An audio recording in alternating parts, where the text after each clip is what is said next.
नमस्कार दोस्तों, धर्म रहस्य चैनल पर आपका एक बार फिर से स्वागत है। आज हम जो अनुभव लेने जा रहे हैं, इसे कहने की आवश्यकता नहीं कि यह किसका अनुभव है। आप लोग स्वयं ही समझदार हैं और समझ सकते हैं कि यह किसका अनुभव होगा। और इसकी मांग भी मुझसे की गई थी कि ऐसा अगर आपके जीवन में कुछ घटित हुआ है तो उसके विषय में भी बताइए। तो आज मैं आपको एक ऐसे तांत्रिक के विषय में बताऊंगा जिसकी अपनी खुद की सिद्धि खींच करके एक दूसरे व्यक्ति के पास चली जाती है और वह शक्ति विहीन हो जाता है। कैसे? आइए इस सच्चे और यथार्थ निजी अनुभव के विषय में जानते हैं। यह बात तब की है जब, जैसा कि आप जानते ही हैं कि एक तांत्रिक व्यक्ति के पिताजी, जो कि जमीन से गड़े हुए खजाने के विषय में अच्छी जानकारी रखते हैं और इस तरह के कार्य करना भी वह पसंद करते हैं। हालांकि साधक हमेशा उनसे कहता है कि ऐसी चीज़ों के पीछे मत भागिए, लेकिन उनका हमेशा इस तरह का मंतव्य और स्वभाव है जिसे वह बहुत ज़्यादा पसंद करते हैं। इसी वजह से साधक कुछ भी कहे, लेकिन उनके जो पिता हैं वह इस बात को स्वयं ही करते हैं। तो यह बात तब की है जब एक विशेष कानपुर के पास एक मठ है। उस मठ के जो पीठाधीश्वर जी हैं, उनका मैं यहाँ पर नाम नहीं लूँगा, उन्होंने अपने कुछ शिष्यों के माध्यम से यह बात पता लगाई कि कोई व्यक्ति धन को निकालने की क्षमता रखते हैं और इसके हेतु वह उनसे सहायता चाहते थे। माता त्रिपुरा सुंदरी के वो बहुत बड़े भक्त हैं और इस वक्त विश्व प्रसिद्ध उनकी स्थिति है। गंगा नदी के किनारे उनका एक बहुत बड़ा आश्रम बना हुआ है। उन्होंने अपने शिष्यों को इस कार्य के लिए लगा दिया। उनके शिष्यों के माध्यम से धीरे धीरे फोन होते होते यह बात मेरे पिताजी तक पहुंची और साधक के पिताजी इस बात के लिए तैयार हो गए। तो उन्होंने कहा, ठीक है, हम लोग वहां चलेंगे। तब साधक ने भी कहा, अगर किसी बड़े गुरु से मिलने जाना है तो मैं भी आपके साथ चलना पसंद करूंगा, क्योंकि इसके माध्यम से आश्रम व्यवस्था कैसे कार्य करती है इसकी जानकारी प्राप्त हो सकती है और अच्छे सिद्ध बड़े गुरुओं से मिलने पर बहुत ज़्यादा फायदा भी होता है। इसीलिए साधक और उनके पिताजी अपनी कार से उन लोगों के साथ में, जो लोग आए हुए थे उनके घर पर, सभी लोग एक साथ उस आश्रम के पास पहुंचने के लिए निकल पड़े, जो कि कानपुर के पास एक प्रसिद्ध आश्रम है। यह लगभग काफी दूर और एकांत में है और गंगा नदी के किनारे स्थित है। तब लगभग इन्हें 4-5 घंटे लग गए वहां तक पहुंचने में। रात्रि हो चुकी थी। जब सभी लोग वहां पहुंचे तो पता चला कि कुछ ही देर में लगभग गुरुजी आने ही वाले हैं। तो सभी लोगों ने वहां पर यह बात फैली हुई थी कि इस आश्रम में गंगा माता के किनारे गंगा माता ने धन इस आश्रम के अंदर भेज दिया है। इसी के कारण सभी लोग इस बात के लिए लालायित थे। जो वहां के गुरुजी थे और जो पीठाधीश्वर थे, उन्होंने भी इस चीज को प्राप्त करने की इच्छा की थी, क्योंकि वह माता त्रिपुर सुंदरी का एक बहुत ही बड़ा भव्य मंदिर बनाना चाहते थे, जिसमें माता की जो प्रतिमा हो वह विशालकाय और पूरी तरह सोने की बनी हो। इसीलिए वह चाहते थे कि किसी प्रकार से ऐसा कोई धन निकल पड़े जिसके माध्यम से वह अपना यह कार्य सिद्ध कर पाए। और तब इसी प्रकार जब सारे लोग उनके पास पहुंचे तो श्रद्धा भाव से झुकते हुए उस साधक और उनके पिताजी ने उन्हें प्रणाम किया। उन्होंने उन्हें पास बैठा लिया और सामने सारे लोग सीट पर बैठ गए, लेकिन साधक सामने जाकर के नीचे जमीन पर बैठ गया। यह देखकर वह गुरु बहुत प्रसन्न हुए और कहने लगे कि तुम इन सब से अलग नजर आते हो, तो मेरे सामने क्यों बैठे हो? तब साधक ने कहा, गुरुजी, एक गुरु के सामने कभी भी उसके बराबर में नहीं बैठना चाहिए। और दूसरी बात, मैं तो माता त्रिपुर सुंदरी के आगे बैठा हूँ।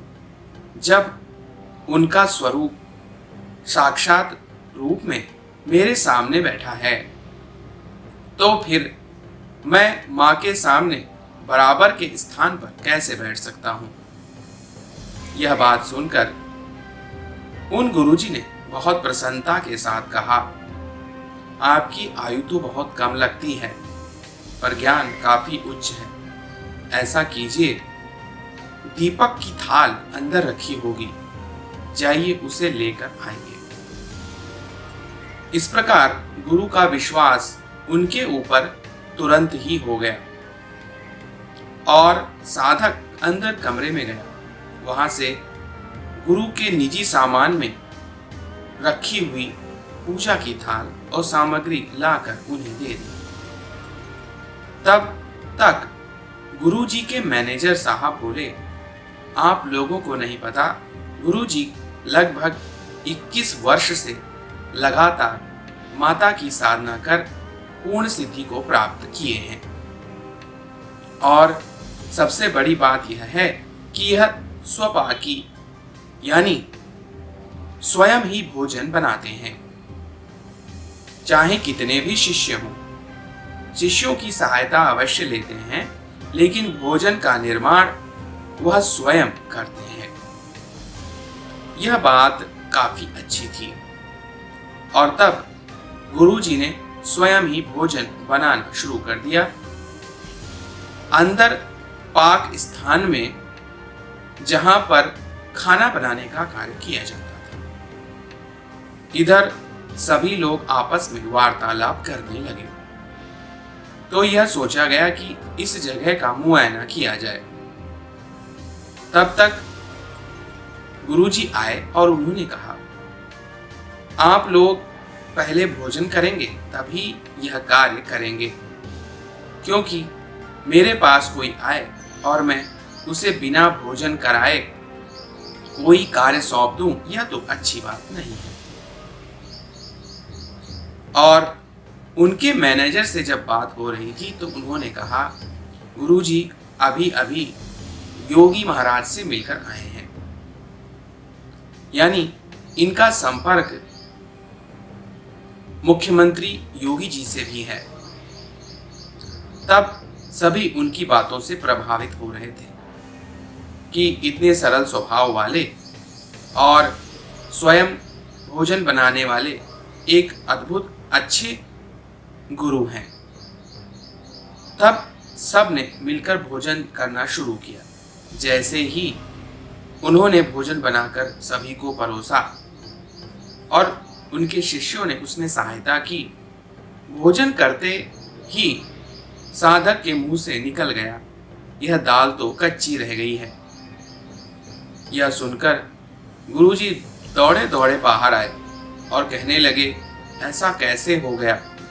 मैंने तो बिग बाजार से यह दाल मंगवाई थी।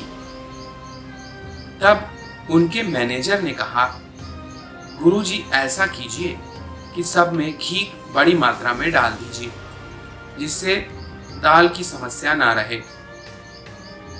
साधक यह बात समझ चुका था कि दाल अगर कच्ची है इसका मतलब संकेत आ चुका है, यहाँ पर कुछ भी न मिलने वाला है और न ही कोई कार्य बनने वाला है। जब भी हम किसी विशेष कार्य के लिए जाते हैं तो ऐसे संकेत अवश्य मिलते हैं कि उस जगह पर हमें सफलता मिलेगी अथवा नहीं मिलेगी। तब खाना समाप्ति होने के बाद में किनारे पर खड़े होकर गुरुजी अपने मैनेजर से बात करने लगे और जो भी उनके बीच वार्तालाप हो रही थी यह इसी बात को लेकर थी कि क्या यह लोग यहाँ से धन निकाल पाएंगे अथवा नहीं। तब धीरे धीरे साधक उनकी ओर बढ़ा। गुरुजी उन्हें देखकर मुस्कुराए और कहने लगे, आप यहाँ पर आए हुए हैं, आपको क्या लगता है, क्या यहाँ पर धन मौजूद है? तब साधक ने कहा, गुरुजी इसके लिए तो मुआयना करना पड़ेगा। इस क्षेत्र में लगभग आपका जो आश्रम है यह बहुत बड़ा है, लगभग 40 से 50 बीघा बड़ा आश्रम। लेकिन तब गुरुजी बोले, हमें संदेह है, जहाँ पेड़ लगे हैं वहाँ पर तो कुछ नहीं है, केवल आश्रम परिसर जहाँ बिल्डिंगें बनी हुई हैं वहीं पर ही धन होने की संभावना कई तांत्रिकों ने बताया है। कई तांत्रिक यहाँ आकर खुदाई भी किए हैं। तो फिर चलिए सभी लोग अब चलकर पता लगाते हैं।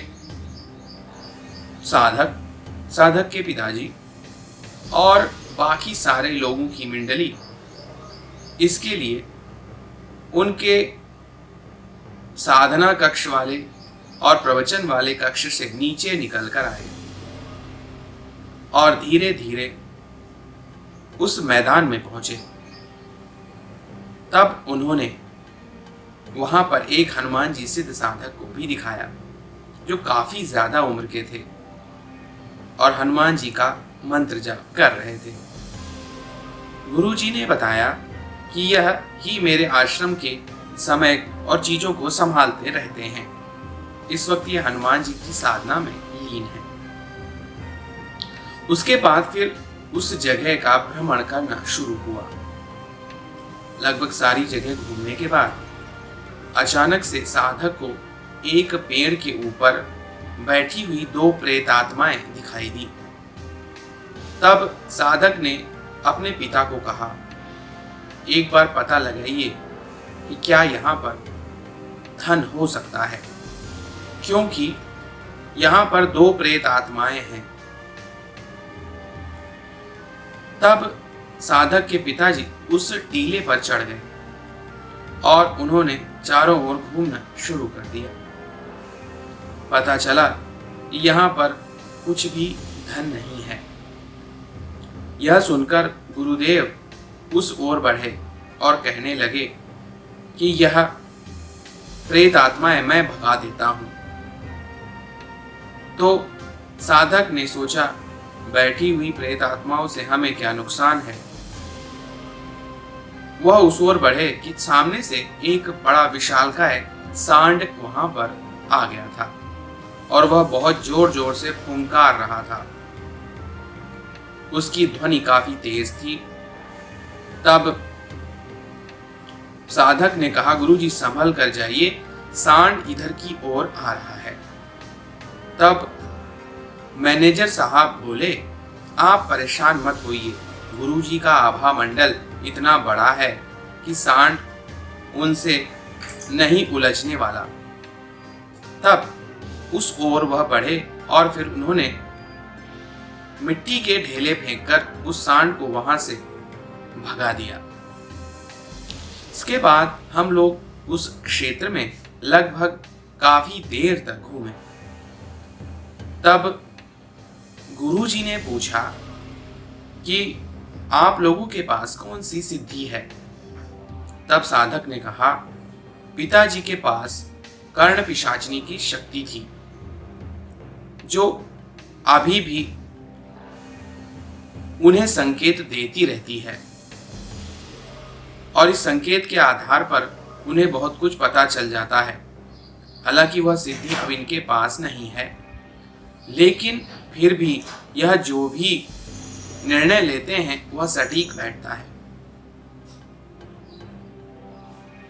इस बात को सुनकर उन्होंने कहा, क्या आपको लगता है कहीं पर यहाँ धन है? तब साधक ने उनसे कहा कि यहाँ पर कोई भी धन मौजूद नहीं है। इस बात से थोड़ा गुरुजी निराश हुए और फिर सभी लोग वापस आ गए। गुरुजी ने कहा, मैं आज दिल्ली के लिए निकल जाऊंगा। आश्रम में रुकने का कोई विशेष कारण भी नहीं है। उन्होंने अपनी बड़ी सी कार निकाली और फिर वो वहां से चले गए। लेकिन इस दौरान एक ऐसे व्यक्ति से संपर्क हुआ जो कि गुरुजी के शिष्यों में से था। उस व्यक्ति का भी मैं यहाँ पर नाम नहीं लूंगा, पर उस व्यक्ति ने कहा, कहीं पर भी अगर धन गड़ा है और उस क्षेत्र में जनता लोग मौजूद हैं, मेरी सिद्धि से सारे लोग खड़े खड़े देखते रह जाएंगे और वहां से आप कोई भी सामान या चीज उठा सकते हैं। मेरे पास एक विशेष तरह के मसान की सिद्धि है।